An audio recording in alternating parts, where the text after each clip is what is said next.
Hello friends, स्वागत है आपका संकल्प शिक्षा के यूट्यूब चैनल में।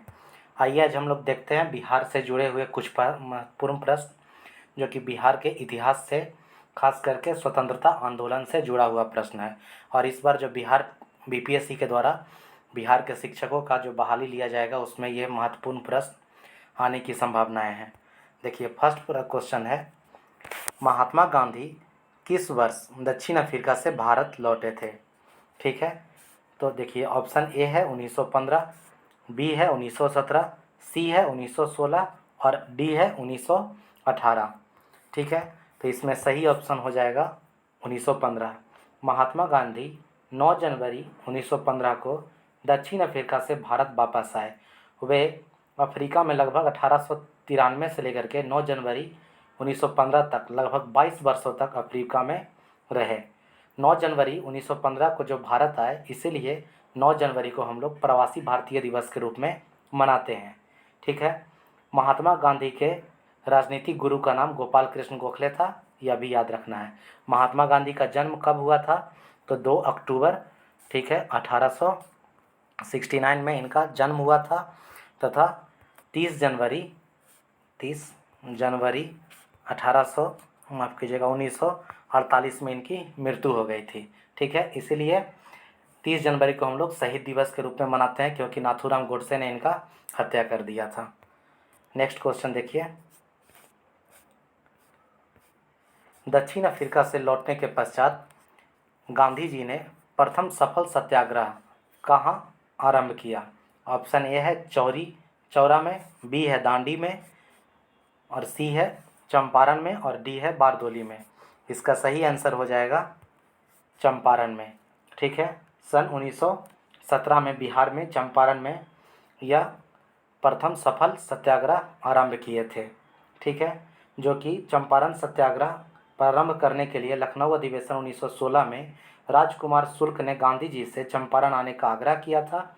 चंपारण में किसानों को अपनी ज़मीन के 3/20 भाग हिस्से पर नील की खेती करना अनिवार्य कर दिया गया था, जिसे कि हम लोग तीनकठिया प्रणाली पद्धति के नाम से जानते हैं।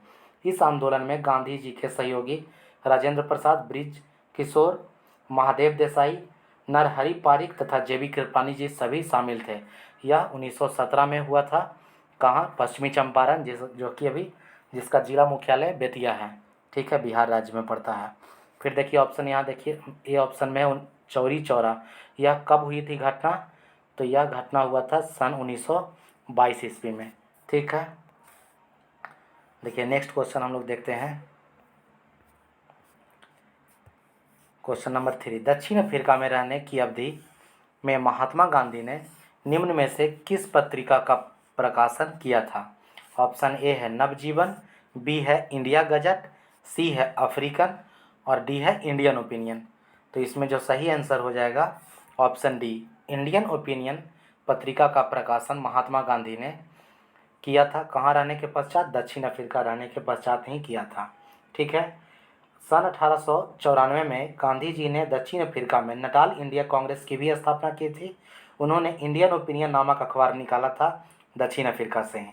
ठीक है, जो कि गुजराती, हिंदी, तमिल एवं अंग्रेजी भाषा में भी प्रकाशित होती थी। देखिए नेक्स्ट क्वेश्चन हम लोग देखते हैं, क्वेश्चन नंबर 4, महात्मा गांधी के नेतृत्व में किया गया प्रथम जन आंदोलन था। ऑप्शन ए है असहयोग आंदोलन, बी है नमक आंदोलन, सी है भारत छोड़ो आंदोलन और डी है नील आंदोलन। तो कौन सा आंदोलन था?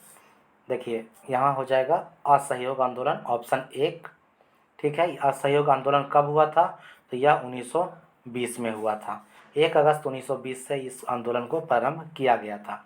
इसका जो मुख्य कारण था, एक तो था जालियांवाला बाग हत्याकांड और दूसरा रॉलेट एक्ट के विरुद्ध 1920 से 1922 में यह चलाया गया था। ठीक है, इसका मुख्य रूप से पश्चिमी भारत, बंगाल और उत्तरी भारत में असहयोग आंदोलन को अभूतपूर्व सफलता मिली थी। माने बहुत अधिक रूप से यह विस्तारित हुआ था। लेकिन बाद में चौरी चौरा घटना के कारण, जो उत्तर प्रदेश के गोरखपुर ज़िले में हुआ था, काफ़ी सारे सैनिक लोगों को, सिपाहियों लोगों को क्या हुआ था, थाने में जला दिया गया था। इस वजह से महात्मा गांधी उस आंदोलन को समाप्त कर दिए थे। ठीक है, नेक्स्ट देखिए क्वेश्चन नंबर 5। इसमें कह रहा है निम्नलिखित घटनाओं किस कालानुक्रम में घटित हुई है। ऑप्शन ए हो गया चौरी चौरा की घटना, बी हो गया जालियांवाला बाग हत्याकांड, सी है रॉलेट सत्याग्रह और डी है चंपारण सत्याग्रह। तो देखिए चौरी चौरा घटना कब हुआ था, तो यह हो गया था 1922 में हुआ था चौरी चौरा घटना, जो कि 5 फरवरी 1922 को हुआ था। दूसरा है जालियांवाला बाग हत्याकांड कब हुआ था, तो यह 13 अप्रैल 1919 को हुआ था जालियांवाला बाग हत्याकांड।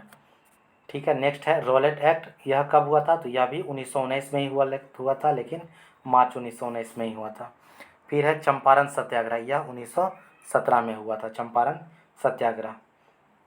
ठीक है, तो इसका जो आंसर हो जाएगा वह ऑप्शन सी हो जाएगा, क्योंकि सबसे पहले क्या हुआ था इसमें चंपारण सत्याग्रह 1917 में, फिर है 1919 में हुआ था रॉलेट सत्याग्रह 1919 मार्च में हुआ था। नेक्स्ट है जालियांवाला बाग हत्याकांड, यह 13 अप्रैल 1919 को हुआ था, जो कि अप्रैल मंथ में हुआ था 1919 में। फिर है चौरी चौरा घटना, यह बाद में हुआ था 1922 में हुआ था 5 फरवरी 1922 को। तो क्रम के अनुसार देखेंगे तो पहले चंपारण सत्याग्रह, फिर रॉलेट सत्याग्रह, फिर जालियांवाला बाग हत्याकांड और पुनः फिर चौरी चौरा की घटना हुई थी। देखिए नेक्स्ट क्वेश्चन हम लोग देखते हैं, क्वेश्चन नंबर 6। चौरी चौरा कांड की वास्तविक तिथि क्या थी। तो अभी हमने बताया कि चौरी चौरा कांड की वास्तविक तिथि 5 फरवरी 1922 को था। नेक्स्ट क्वेश्चन देखिए, निम्नलिखित में से किसने 1920 ईस्वी के नागपुर के भारतीय राष्ट्रीय कांग्रेस के अधिवेशन में असहयोग आंदोलन के प्रस्ताव को प्रस्तावित किया था। ऑप्शन ए है CR दास चितरंजन दास, बी है एनी बेसेंट, सी है BC पाल और डी है मदन मोहन मालवीय ने। तो यहाँ पे सही आंसर हो जाएगा सी ऑप्शन चितरंजन दास ने किया था। सितंबर 1920 में कलकत्ता के विशेष अधिवेशन में गांधी जी ने असहयोग का प्रस्ताव रखा। इस प्रस्ताव के विभिन्न मुद्दों पर कुछ युवा नेताओं जैसे चितरंजन दास, मोतीलाल नेहरू तथा लाला लाजपत राय जैसे नेताओं ने इसका बहुत ही कठोर रूप से विरोध किया था, परंतु नागपुर अधिवेशन 1920 में चितरंजन दास ने स्वयं इस प्रस्ताव को प्रस्तावित किया था। इस अधिवेशन की अध्यक्षता सी विजय राघवाचारी ने की थी। इसी प्रस्ताव के साथ स्वराज की मांग को लक्ष्य रखा गया था। ठीक है, देखिए नेक्स्ट क्वेश्चन हम लोग देखते हैं, क्वेश्चन नंबर 8। स्वराज पार्टी का गठन किसकी असफलता के बाद हुआ। ऑप्शन ए है असहयोग आंदोलन, बी है भारत छोड़ो आंदोलन, सी है सविनय अवज्ञा आंदोलन और डी है स्वदेशी आंदोलन। ठीक है, तो इसमें ऑप्शन सही हो जाएगा असहयोग आंदोलन। असहयोग आंदोलन मुख्य रूप से जो है चौरी की एक छोटी सी घटना के कारण गांधी जी द्वारा असहयोग आंदोलन को वापस ले लेने से कुछ जो कांग्रेस के नेता थे वह क्या थे कि गांधी जी से बहुत ही असंतुष्ट हो गए थे, जिसके परिणाम स्वरूप क्या हुआ कि कांग्रेस के अंतर्गत जो चितरंजन दास थे और मोतीलाल नेहरू ने 1 जनवरी 1923 को इलाहाबाद में स्वराज पार्टी का गठन किया, जिसके अध्यक्ष चितरंजन दास थे तथा उसके महासचिव मोतीलाल नेहरू थे।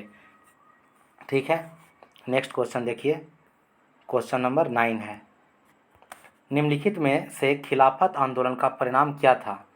तो ऑप्शन ए है हिंदू मुस्लिम मतभेद में कमी हुई, भाषा की समस्या तीव्र हुई, हिंदू मुस्लिम दंगे बढ़े, हिंदुओं को दबाया गया। ठीक है, तो इसमें जो सही आंसर हो जाएगा वो है ऑप्शन ए हिंदू मुस्लिम मतभेद में क्या हुई, कमी हुआ था। ठीक है, आंदोलन की अगर बात करें तो भारत में मुख्यतः मुसलमानों द्वारा चलाया गया एक जन आंदोलन था, जो ब्रिटिश सरकार द्वारा तुर्की के खलीफा के विरोध किए गए एक दुर्व्यवहार का ही परिणाम था। गांधी जी ने इसे हिंदू मुस्लिम एकता का एक सुनहरा अवसर माना था। इस प्रकार यह आंदोलन आगे चलकर मुस्लिम और एकता के रूप में सामने आया, परंतु 1924 में मुस्तफ़ा कमाल पाशा जो थे के अधीन तुर्की में एक धर्मनिरपेक्ष आधुनिक सरकार की स्थापना के साथ भारत में भी खिलाफत आंदोलन को समाप्त हो गया। ठीक है, क्वेश्चन है निम्नलिखित में से कौन देशबंधु के नाम से प्रसिद्ध है। ऑप्शन ए है चंद्रशेखर, बी है चित्तरंजन दास, सी है ए.ओ. ह्यूम और डी है एनी बेसेंट। तो इसमें जो सही आंसर हो जाएगा वह है ऑप्शन बी चित्तरंजन दास। चित्तरंजन दास को हम लोग देश बंधु के नाम से जानते हैं। नेक्स्ट क्वेश्चन है 11, अखिल भारतीय खिलाफत सम्मेलन 1919 का अध्यक्ष किसको चुना गया था? ठीक है, ऑप्शन ए है महात्मा गांधी, बी है मोहम्मद अली और सी है मौलाना शौकत अली, डी है मोतीलाल नेहरू। तो यहाँ पे सही ऑप्शन हो जाएगा ए महात्मा गांधी। ठीक है, 23 नवंबर 1919 को दिल्ली में अखिल भारतीय खिलाफत कमेटी का गठन या फिर अधिवेशन हुआ और गांधी जी को इसका अध्यक्ष चुना गया था। इस आंदोलन को शुरू करने का मुख्य जो श्रेय जाता है वह अली बंधु, इसमें दो थे, एक मौलाना मोहम्मद अली थे और दूसरा शौकत अली थे। ठीक है, इन्हीं दोनों को दिया जाता है मुख्य रूप से श्रेय। देखिए नेक्स्ट क्वेश्चन है क्वेश्चन नंबर 12, नेहरू रिपोर्ट किसने तैयार की थी? ऑप्शन ए है एम.एल. नेहरू ने, जे.एल. नेहरू ने, आर.के. नेहरू ने एवं बी.एल. नेहरू ने। तो ये जो होगा ऑप्शन ए सही हो जाएगा। यहाँ पे अध्यक्ष जो थे, एक मिनट, या मोतीलाल नेहरू के द्वारा नेहरू रिपोर्ट तैयार की गई थी। ठीक है, इस समिति ने रिपोर्ट तैयार की जो कि नेहरू रिपोर्ट 1928 के नाम से जाना जाता है। इसी समिति में 2 मुस्लिम सहित कुल 9 सदस्य थे। नेहरू रिपोर्ट में डोमिनियन स्टेट्स का लक्ष्य घोषित किया गया था। ठीक है, भारत के संविधान का प्रारूप तैयार करने के लिए इस समिति का मुख्य रूप से गठन किया गया था, जिसके अध्यक्ष मोतीलाल नेहरू जी थे। देखिए नेक्स्ट क्वेश्चन हम लोग देखते हैं, पूर्ण स्वराज संकल्प को भारतीय राष्ट्रीय कांग्रेस के लाहौर अधिवेशन में किसने प्रस्तुत किया था? ठीक है, तो ऑप्शन ए है बीजी तिलक, बाल गंगाधर तिलक, दूसरा है जे.एल. नेहरू, जवाहरलाल नेहरू, तीसरा है एम.के. गांधी, मोहनदास करमचंद गांधी और चौथा है डी सरदार पटेल। देखिए यहाँ पे जो सही आंसर हो जाएगा वह है ऑप्शन बी जवाहरलाल नेहरू। जवाहरलाल नेहरू 1929 में लाहौर के ऐतिहासिक अधिवेशन के अध्यक्ष था। जवाहरलाल नेहरू ने की थी। इस अधिवेशन में पूर्ण स्वराज के संकल्प को तैयार किया गया था तथा भारत के पूर्ण स्वाधीनता का लक्ष्य भी पारित किया गया था। इसी अधिवेशन में 31 दिसंबर 1929 को रात्रि 12 बजे लाहौर में रावी नदी के तट पर भारत का आधिकारिक झंडा भी फहराया गया था। ठीक है, देखिए नेक्स्ट क्वेश्चन हम लोग देखते हैं क्वेश्चन नंबर 14, गांधी इरविन समझौता मुख्य रूप से किस कारण हुआ था? देखिए ऑप्शन एक है गोलमेज सम्मेलन में कांग्रेस की भागीदारी सहज करने के लिए, ऑप्शन बी है सविनय अवज्ञा आंदोलन समाप्त करने के लिए, सी है गांधी जी द्वारा किया गया आमरण अनशन तोड़ने के लिए और डी है नमक पर कर समाप्त करने के लिए। किसके लिए किया गया था? तो इसमें सही आंसर हो जाएगा ऑप्शन ए गोलमेज सम्मेलन में कांग्रेस की भागीदारी सहज करने के लिए ही यह समझौता किया गया था। यह समझौता मुख्य रूप से 5 मार्च 1931 को गांधी व इरविन के मध्य एक समझौता हुआ। इसे दिल्ली पैक्ट या फिर दिल्ली समझौता के नाम से भी जाना जाता है। इसका प्रारूप हर्बर्ट इमर्सन ने तैयार किया था। इस समझौते के तहत कांग्रेस को सविनय अवज्ञा आंदोलन स्थगित करना पड़ा व कांग्रेस द्वितीय गोलमेज सम्मेलन में भाग लेने के लिए तैयार हो गई। जो तीनों गोलमेज सम्मेलन में गए थे उनका नाम क्या है, ये आप लोग बताइएगा। वैसे भीमराव अंबेडकर साहब तीनों गोलमेज सम्मेलन में शामिल हुए थे।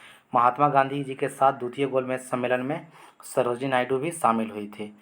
देखिए फिर नेक्स्ट क्वेश्चन है 15 नंबर, क्रांतिकारियों के एक गुप्त संगठन अभिनव भारत का गठन किसने किया था? तो इसमें देखिए ऑप्शन ए है खुदीराम बोस ने, ऑप्शन बी है बी डी सावरकर ने, सी है प्रफुल्ल चाकी ने और डी है भगत सिंह ने।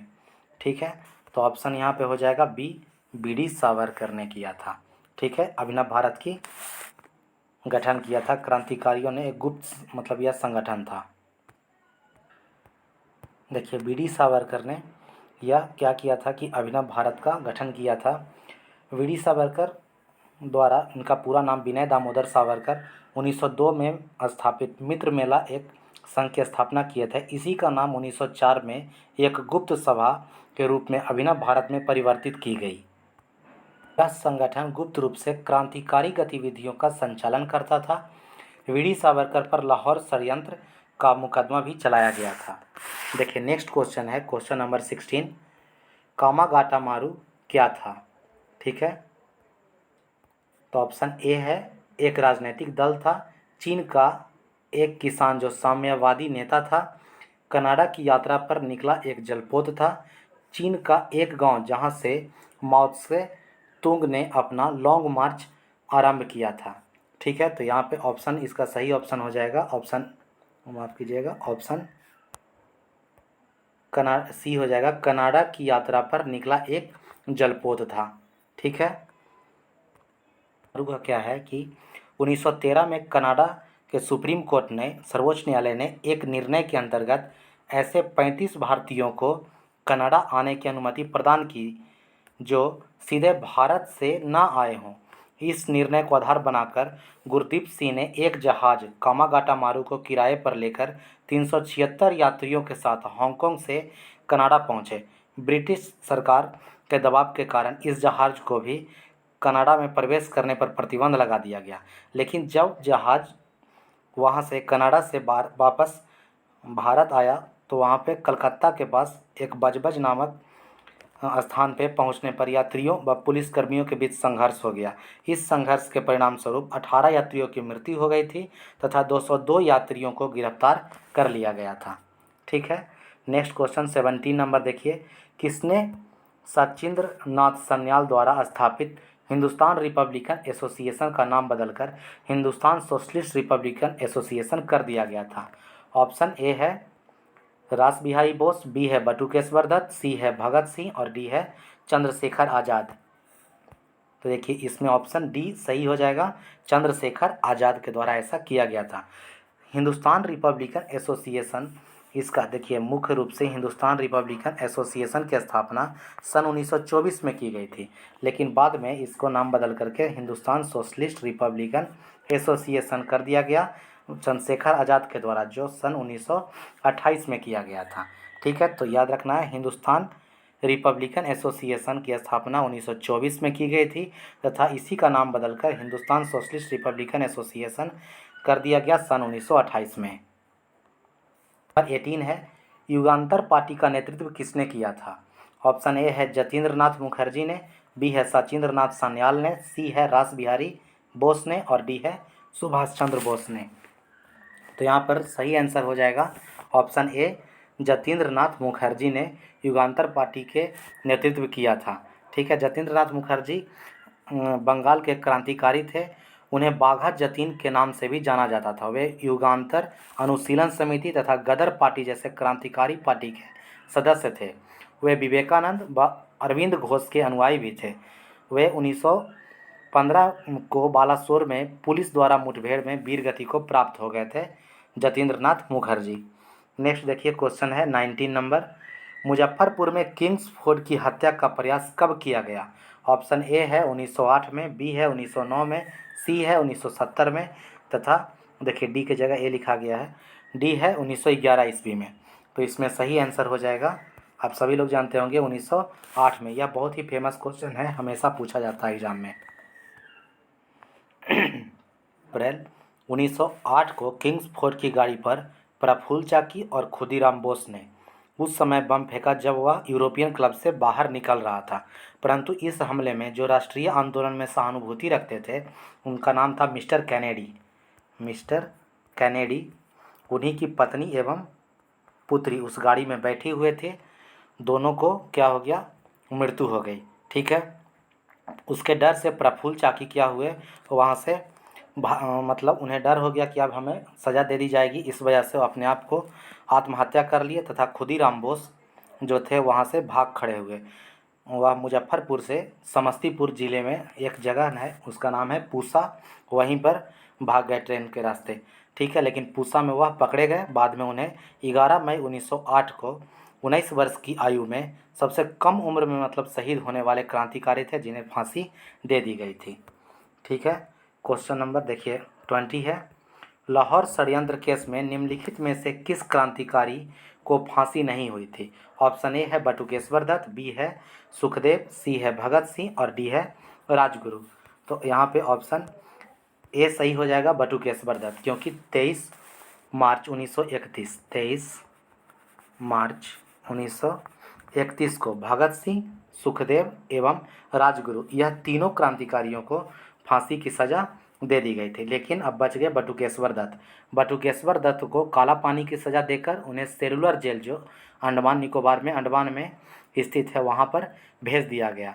लाहौर षड्यंत्र केस के तहत गवर्नर जनरल द्वारा गठित जो विशेष ट्राइब्यूनल था, 14 फरवरी 1931 को ही भगत सिंह, सुखदेव और राजगुरु की फांसी की सज़ा सुना दी गई थी। लेकिन फांसी दिया किस दिन गया था? तो 23 मार्च 1931 को दिया गया था। नेक्स्ट क्वेश्चन है 21 नंबर। स्वतंत्रता आंदोलन के क्रांतिकारी आतंकवादियों का पहला महत्वपूर्ण साहसिक कार्य बर्रा डकैती के स्थान कहाँ था? तो ऑप्शन ए है बम्बई कर्नाटक में, बी है पंजाब में, सी है पूर्वी बंगाल और डी है मद्रास प्रेसिडेंसी में। तो ऑप्शन यहाँ पे सी हो जाएगा सही, पूर्वी बंगाल में क्या था इसका आतंकवादियों का पहला महत्वपूर्ण साहसिक कार्य बर्रा डकैती का स्थान था। ठीक है,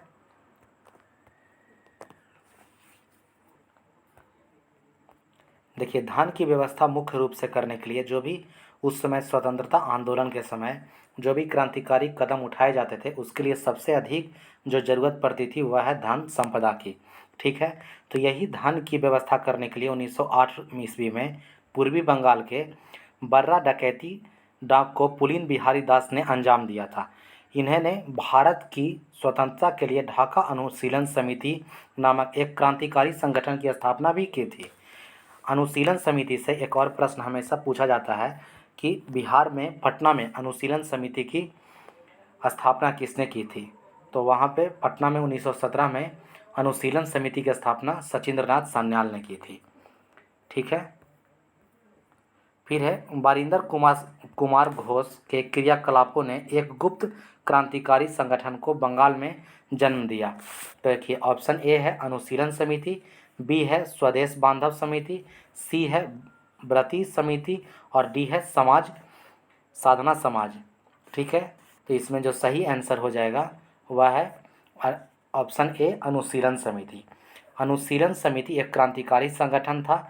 इसका गठन बंगाल में बारिंदर कुमार घोष ने किया था। उन्होंने 1905 ईस्वी में भवानी मंदिर नामक एक पुस्तक का भी लेख लिखा, जिसमें क्रांतिकारी कार्यों को संगठित करने के लिए एक केंद्र बनाने के लिए इसके बारे में विस्तृत जानकारी उसमें प्रदान की गई थी। बंगाल में क्रांतिकारी आंदोलन की शुरुआत भाद्र लोक समाज ने ही की थी। देखिए अनुशीलन समिति मुख्य रूप से इसमें 2-4 पॉइंट याद रखना। एक, पटना अनुशीलन समिति की स्थापना जो की गई थी सचिंद्रनाथ सान्याल के द्वारा किया गया था 1917 ईस्वी में। फिर है बंगाल में अनुशीलन समिति की स्थापना किसके द्वारा किया गया था? तो बारिंदर कुमार घोष और भूपेंद्र नाथ दत्त के द्वारा किया गया था। फिर नेक्स्ट एक और है 1908 ईस्वी में पूर्वी बंगाल में, जहाँ की अभी मुख्य रूप से उस समय बांग्लादेश का हिस्सा पड़ता था, तो वहाँ पे ढाका अनुशीलन समिति मुख्य रूप से उससे नाम से जानते हैं। तो ढाका अनुशीलन समिति का जो गठन किया था वह किए थे पुलिन बिहारी दास।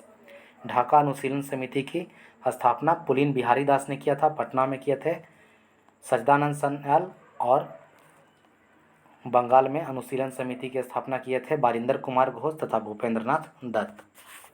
नेक्स्ट देखिए 23 में, निम्नलिखित सत्याग्रह में किसका नेतृत्व महात्मा गांधी ने नहीं किया था?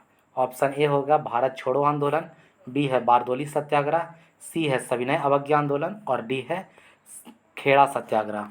ठीक है, तो ऑप्शन इसमें हो जाएगा सही बारदोली सत्याग्रह। कह रहा है कि महात्मा गांधी ने किसका नेतृत्व नहीं किया था? तो बारदोली सत्याग्रह का नेतृत्व महात्मा गांधी ने नहीं किया था। महात्मा गांधी ने खेड़ा 1918 ईस्वी में जो हुआ था तथा सविनय अवज्ञा आंदोलन 1930 ईस्वी, भारत छोड़ो आंदोलन 1942 ईस्वी में जो हुआ था इसका नेतृत्व किए थे। जबकि गुजरात में ही बारदोली सत्याग्रह हुआ था, किसान ने सरकार द्वारा बढ़ाए गए लगभग 30% कर के विरोध में जो सरदार वल्लभ भाई पटेल के नेतृत्व में यह सत्याग्रह आरंभ किया गया था। और इस सत्याग्रह में बहुत ही अभूतपूर्व सफलता प्राप्त हुई थी सरदार वल्लभ भाई पटेल जी को। इसीलिए वहाँ की महिलाओं के द्वारा वहाँ की महिलाओं की ओर से महात्मा गांधी के द्वारा पटेल जी को, वल्लभ भाई पटेल जी को सरदार की उपाधि प्रदान की गई थी। देखिए नेक्स्ट क्वेश्चन है 24 नंबर।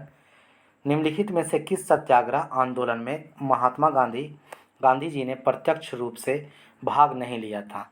तो देखिए ऑप्शन ए है राजकोट सत्याग्रह, बी है खेड़ा सत्याग्रह, सी है वाइकोम सत्याग्रह और डी है असहयोग आंदोलन। तो ऑप्शन सही हो जाएगा यहाँ पे वाइकोम सत्याग्रह। वाइकोम सत्याग्रह जो मुख्य रूप से 1924 और 1925 में त्रावणकोर केरल में निम्न जातियों के मंदिर प्रवेश एवं मंदिर के निकट निर्मित सड़क के उपयोग को लेकर यह हुआ था। गांधी जी ने वाइकोम सत्याग्रह में प्रत्यक्ष रूप से भाग नहीं लिया था, जबकि खेड़ा सत्याग्रह, राजकोट सत्याग्रह तथा असहयोग आंदोलन जो 1920 में हुआ था का नेतृत्व स्वयं गांधी जी ने खुद किया था। देखिए नेक्स्ट क्वेश्चन है 25 नंबर। जियारत आंदोलन कहाँ प्रारंभ हुआ था? ऑप्शन ए है नागालैंड, बी है त्रिपुरा, सी है मणिपुर और डी है मिजोरम में। ठीक है, तो यह कहाँ प्रारंभ हुआ था? ऑप्शन इसमें हो जाएगा सही नागालैंड में। जियारत आंदोलन सविनय अवज्ञा आंदोलन के दौरान मणिपुर में प्रारंभ हुआ था। इस आंदोलन में जनजातियों की सक्रिय भागीदारी थी। इस आंदोलन के नेता मुख्य रूप से यदुनाग को सरकार ने 29 अगस्त 1931 ईस्वी को फांसी की सजा दे दी थी। उसके पश्चात इस आंदोलन का नेतृत्व नागा जनजाति की महिला गौंडीनल्यू ने किया था। जवाहरलाल नेहरू ने गौंडीनल्यू को रानी की उपाधि प्रदान की थी। देखिए नेक्स्ट क्वेश्चन है, नमक सत्याग्रह के समय गांधी जी के गिरफ्तार हो जाने के पश्चात आंदोलन के नेता के रूप में उनका स्थान किसने लिया था? देखिए ऑप्शन ए है अब्बास तैयब जी, बी है अबुल कलाम आज़ाद, सी है जवाहरलाल नेहरू एवं डी है वल्लभ भाई पटेल। तो इसमें जो सही आंसर होगा वह ए ऑप्शन हो जाएगा, अब्बास तैयब जी के द्वारा। ठीक है, अब्बास तैयब जी के द्वारा जब गांधी जी को क्या किया गया था? गिरफ्तार कर लिया गया था। उसके बाद उन सभी आंदोलनों को नेतृत्व करने के लिए उनके स्थान पर, गांधी जी के स्थान पर अब्बास तैयब जी को रखा गया था। नमक सत्याग्रह में गांधी जी की गिरफ्तारी के तत्पश्चात आंदोलन का नेतृत्व अब्बास तैयब जी, जो गुजरात के ग्रैंड ओल्ड मैन एंड कहे जाते थे। नमक सत्याग्रह में गांधी जी की गिरफ्तारी के बाद सोलापुर में गिरफ्तारी, मुख्य रूप से गांधी जी की गिरफ्तारी सोलापुर में हुई थी। ठीक है, सत्याग्रह में गांधी जी के साथ अमेरिकी पत्रकार वेब मिलर भी उनके साथ थे। दो मुख्य रूप से पत्रकार के बारे में हमेशा प्रश्न पूछा जाता है। एक वेब मिलर जो अमेरिका के पत्रकार थे, जो गांधी जी के साथ सविनय अवज्ञा आंदोलन के दरमियान में या नमक सत्याग्रह के दरमियान में उनके साथ थे। वेब मिलर तथा लुइस फिशर का एक अधिक वर्णन आता है, जो कि असहयोग माफ़ कीजिएगा या भारत छोड़ो आंदोलन के दरमियान में गांधी जी के साथ थे।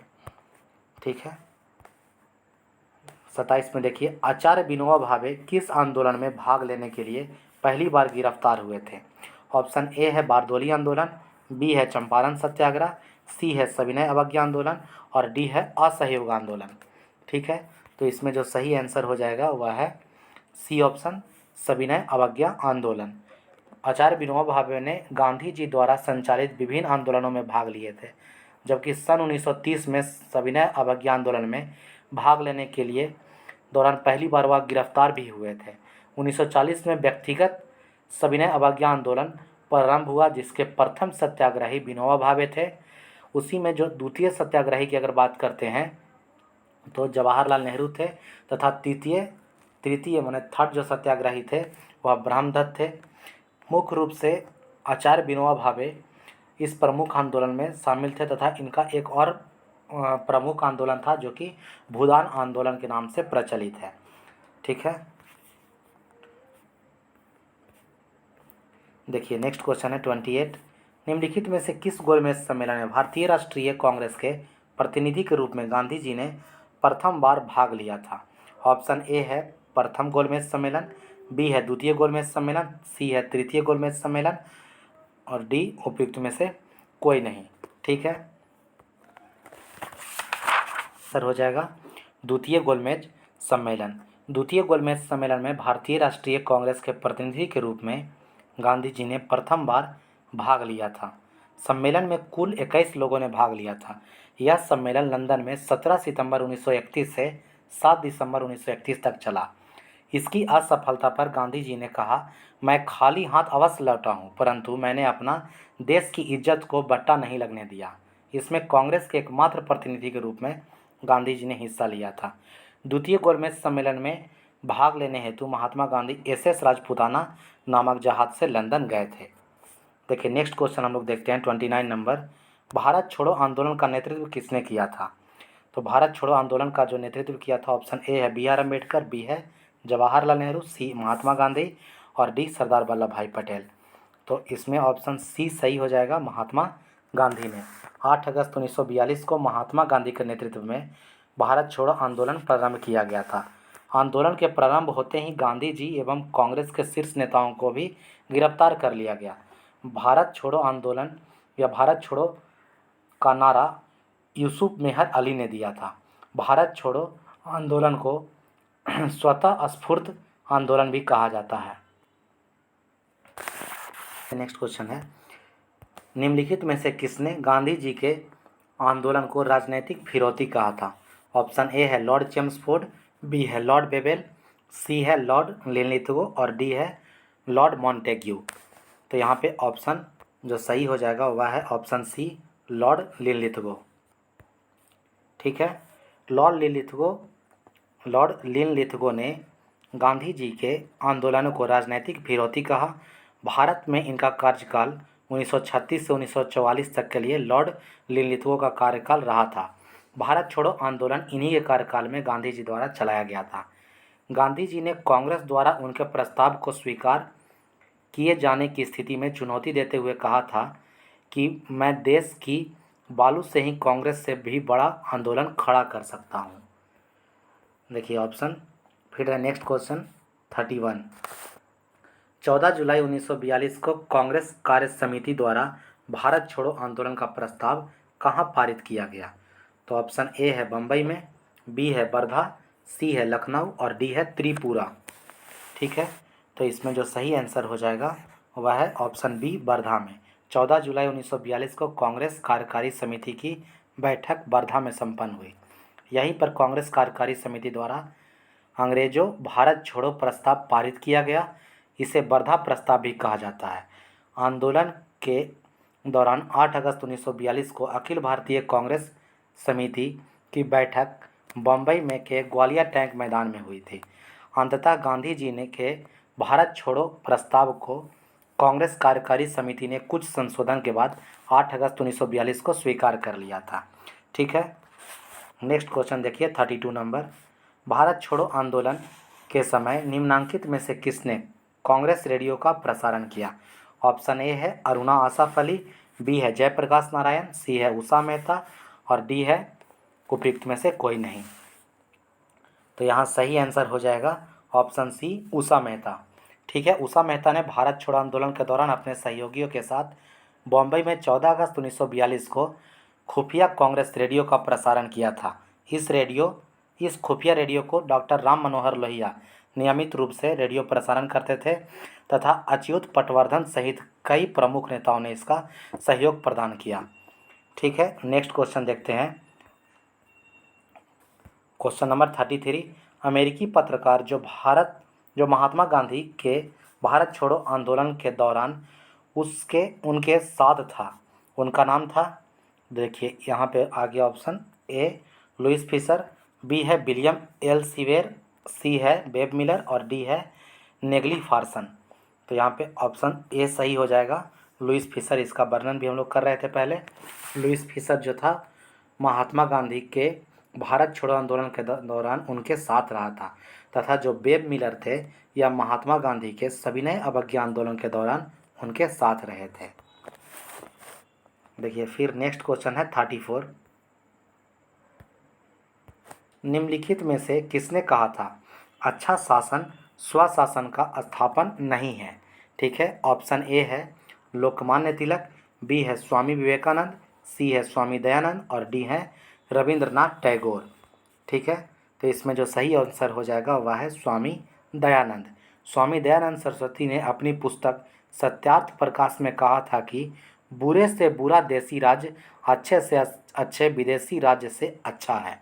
अर्थात अच्छा शासन स्वशासन का स्थापन नहीं है। श्रीमती एनी बेसेंट के अनुसार दयानंद सरस्वती ने ही सबसे पहले भारत भारतीयों के लिए है का नारा दिया था। बाद में यही चीज़ इंडिया फॉर इंडियंस चितरंजन दास के द्वारा भी कहा गया था। ठीक है, तो ये थे कुछ महत्वपूर्ण प्रश्न स्वतंत्रता आंदोलन से संबंधित। इसको फिर से एक बार रिकॉल आप लोग कर लीजिएगा, याद रहेगा। ठीक है, मिलते हैं नेक्स्ट वीडियो में, तब तक के लिए जय हिंद।